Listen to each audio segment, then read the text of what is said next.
Welcome to the deep dive. Today we're peering into the future of social media. Is it going to be more about connection or, well, more about control? Yeah, it's a big question. We've looked at a whole bunch of different takes on this, trying to figure out the major trends. And hopefully help everyone listening kind of navigate what's coming next in their own digital lives. Exactly. It's changing so fast. Okay, so let's jump right in.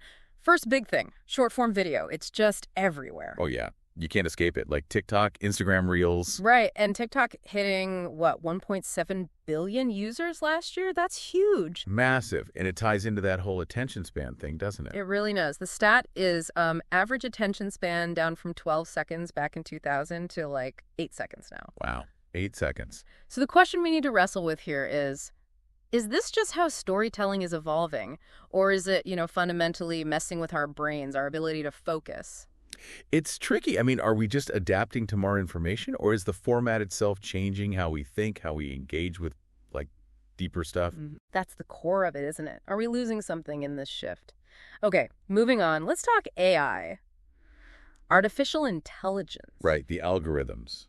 The sort of invisible hand guiding your feet. Totally. It learns what you like, what you share, even how long you pause on a post. Mm-hmm. And it uses all that to show you more stuff it thinks you'll want to see. Super personalized. Which sounds great, convenient even, but there's a downside, right? There can be. That's where the echo chamber idea comes in. Yeah, where you mainly see things that just confirm what you already believe. Less exposure to different ideas.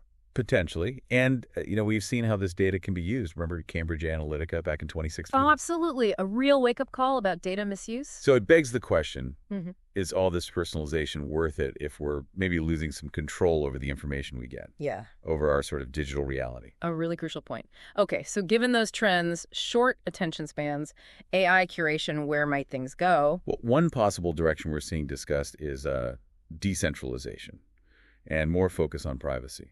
Interesting. Like those platforms. Mastodon, is it? Exactly. Platforms like Mastodon offer a different model.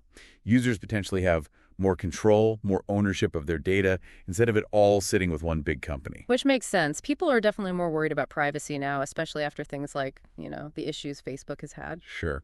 Those privacy scandals haven't been forgotten. But can these decentralized alternatives really compete? I mean, the big apps are just so easy, so integrated. That's the million-dollar question, isn't it? Convenience versus control. And then there's the role of governments. Will they step in more, regulate this space? Lots of moving parts. So if we kind of pull back and look at the big picture from our sources. What really emerges is this core tension.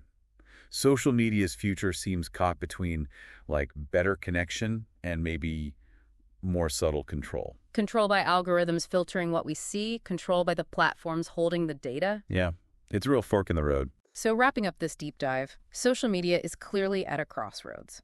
Is it going to lean more towards genuine connection? Or will it drift, maybe without us fully realizing, towards more control over our digital experience? And based on everything we've looked at, where it goes next seems to really depend on us, the users.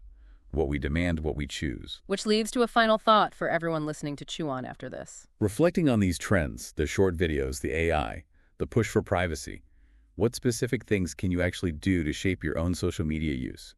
How can you make it more about connection, more about your own choices, rather than just, scrolling through whatever the algorithm decides to feed you?